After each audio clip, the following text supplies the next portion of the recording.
भी नहीं है, ये बीजेपी का पूरा दलाल है, दलाल दलाल दलाल। দিল্লিতে মমতা বন্দ্যোপাধ্যায় থরথর করে কাঁপছে জ্ঞানেশ কুমার। বিজেপি থাকলে তো চেয়ার বাঁচাবেন, আজ বিজেপি আছে কাল নাও থাকতে পারে। আজ চেয়ার বাঁচাচ্ছেন কাল পারবেন না। আমি অনেক নির্বাচন কমিশন দেখেছি, আপনার অবস্থা ধানকারের মতো হবে। হ্যাঁ, এমনটাই বলেছেন আজকে মুখ্যমন্ত্রী মমতা বন্দ্যোপাধ্যায়। জ্ঞানেশ কুমার বিজেপির দালাল এবং দেশের গণতন্ত্রের জন্য অত্যন্ত ক্ষতিকারক। হ্যাঁ, এমন ভাবেই আজকে চাঁচাছোলা আক্রমণ করেছেন মুখ্যমন্ত্রী মমতা বন্দ্যোপাধ্যায়।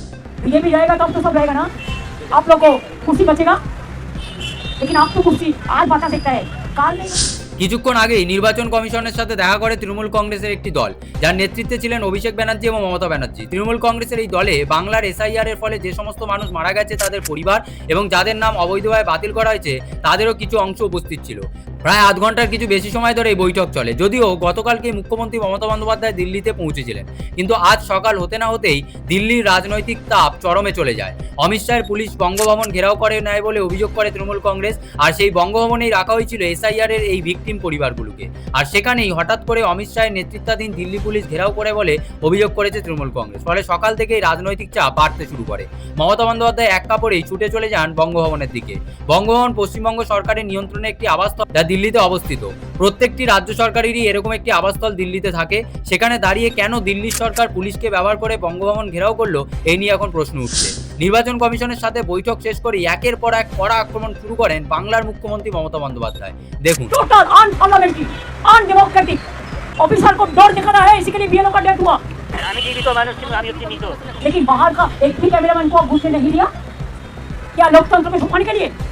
मैंने बोला आपका हाल भी झारखंड का मालिक होगा। आप बीजेपी का वॉइस से काम कर रहे हैं, आप इंक्लूजन नहीं कर रहे हैं, आप डिलीशन कर रहे हैं। बीजेपी का वोट में काम करते हैं।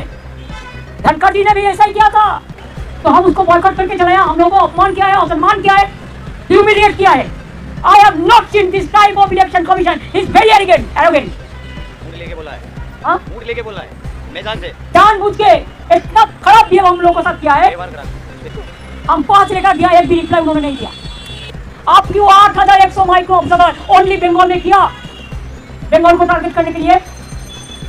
आप क्यों त्रिपुरा से बीजेपी माइंडेड ऑफिसर को लेके इलेक्शन कमीशन में ऑफिस के बैठना है? सुप्रीम कोर्ट का वर्डिक्ट नहीं मानते हैं, पूरा वर्डिक्ट वायलेट करके कोर्ट का बात नहीं सुनता, जनता का बात नहीं सुनता। अरे बीजेपी रहेगा ना, वो तो एक चीज उठाने से आज हाउस में इतना गड़बड़ हो गया। बीजेपी रहेगा तब तो सब रहेगा ना, आप लोग को कुर्सी बचेगा, लेकिन आप तो कुर्सी आज बचा सकता है, काल नहीं बचेगी। हमने बहुत इलेक्शन कमीशन देखा, समान क्या है, हम लोगों को इंसल्ट किया है, इसी के लिए हम लोगों ने उसको बॉयकॉट करके चलाया मीटिंग। नेक्स्ट स्टेप क्या हुआ काल हम बताएंगे, कि मेरे को थोड़ा पार्टी का साथ डिस्कशन करके आपको बता देंगे। एक चुनाव आयोग से हमारा कुछ भी नहीं है, एक बीजेपी का पूरा दलाल है, दलाल दलाल दलाल। डॉक्यूमेंट है आपके पास, जो लेटर आया था ऐसा सब दिखाओ दिखाओ, सब जो होगा दिखाओ दिखाओ, जो डॉक्यूमेंट है दिखाओ दिखाओ, अपना पूरी कागज दिखाओ, सबका पास है। तो दिखाई पड़े जितना दिन रहेगा कुर्सी पे ना, एक देश के लिए खतरनाक है, सॉरी लोकतंत्र के लिए खतरनाक है। I'm talking only for one particular election, particular person, not for all. তিনি সরাসরি অভিযোগ করেন যে সম্পূর্ণ অগণতান্ত্রিকভাবে এসআইআর এর প্রসেস পশ্চিমবঙ্গে হচ্ছে। তিনি আরো ভয়ানক অভিযোগ করেছেন যে বিএলওদের ওপর অমানবিক চাপ দেওয়ার ফলেই মৃত্যু হয়েছে তাদের। এদিন মৃত বিএলওদের পরিবারও মমতা বন্দ্যোপাধ্যায় এবং অভিষেক বন্দ্যোপাধ্যায়ের সাথে উপস্থিত ছিল। তিনি নাম ধরে ধরে দেখান এসসি, এসটি, দলিত এবং সংখ্যালঘু প্রত্যেক সম্প্রদায় থেকে নাম কাটা গেছে। তিনি আরো বলেন বিজেপি হিন্দু মুসলিম করে, কিন্তু দেখুন এখানে হিন্দু মুসলিম সবারই নাম বাদ গেছে এবং হিন্দুদের নাম বেশি বাদ গেছে। তার বক্তব্যের মাঝেই এক ব্যক্তি বলে ওঠে, আমি কি মৃত মানুষ? এর থেকে বোঝা যায় যে বাংলার মানুষের ক্ষোভ কোন জায়গায় গিয়ে পৌঁছেছে। মমতা বন্দ্যোপাধ্যায় বলেন ইলেকশন কমিশন কেন ক্যামেরা প্রবেশ করায়নি এই বৈঠকে? এত ভয় কিসের? গণতন্ত্রকে আটকানোর জন্যই কি এটা করছেন? এরপরেই তিনি বলে ওঠেন আপনার অবস্থান ধানকারের মতোই কিন্তু হবে।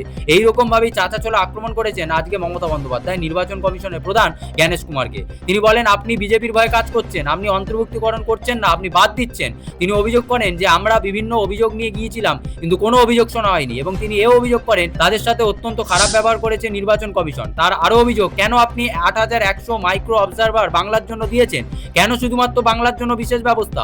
নির্বাচন কমিশন কোর্টের কথা শুনছে না, মানুষের কথা শুনছে না, এমনই অভিযোগ করতে থাকেন মুখ্যমন্ত্রী মমতা বন্দ্যোপাধ্যায়। তিনি বলেন যে বৈঠক চলাকালীন তাদেরকে বিভিন্নভাবে অসম্মান করা হয়েছে এবং তার ফলেই তিনি বৈঠক থেকে চলে এসেছেন। তাকে সাংবাদিকরা যখন জিজ্ঞেস করে যে আগামী দিনে কি করবেন, তখন তিনি জানান যে পার্টির সাংসদদের সঙ্গে আলোচনা করেই আগামীকালে কর্মসূচি নির্ধারণ করা হবে। বস্তুত আগামীকালও মুখ্যমন্ত্রী মমতা বন্দ্যোপাধ্যায় দিল্লিতে থাকছেন। সাংবাদিকদের সঙ্গে এসআইআর এর বিভিন্ন ভিকটিম ভিকটিম পরিবারদেরও দেখা করানোর কথা তিনি এদিন বলেন। ফলে আগামীকাল কি হয় তা নিয়ে নজর থাকবে গোটা দেশের, কারণ আগামীকালই এই সমস্ত ভিকটিম পরিবার সাংবাদিকদের মুখোমুখি হতে পারে বলে মনে করা হচ্ছে। এসআইআর এর ভিকটিম পরিবাররা আজকে নিজেদের সাথে কাগজও নিয়ে এসেছিলেন, যেগুলো প্রমাণ ছিল যে তাদের নাম কাটা হয়েছে অবৈধভাবে। তারা সেই কাগজ সাংবাদিকদের সামনে তুলেও ধরেন। সব মিলিয়ে বাংলার রাজনৈতিক উত্তাপ এখন দিল্লিতে পৌঁছে গেছে। যদিও মমতা বন্দ্যোপাধ্যায় এবং অভিষেক বন্দ্যোপাধ্যায় আগেই ঘোষণা করেছিলেন যে তারা এই আন্দোলন দিল্লির বুকে নিয়ে চলে যাবেন, আর আজ ঠিক তাই হলো। এইদিকে বঙ্গ বিজেপি শুভেন্দু অধিকারীর নেতৃত্বে রীতিমতো গড়াগড়ি খাচ্ছে। একদিকে এসআইআর এর চাপ, অন্যদিকে নিজেদের গোষ্ঠীকন্দল। এমন অবস্থায় দাঁড়িয়ে আগামী নির্বাচনে বিজেপিকে আদেও ঘুরে দাঁড়াতে পারবে? আপনাদের মতামত অবশ্যই জানান।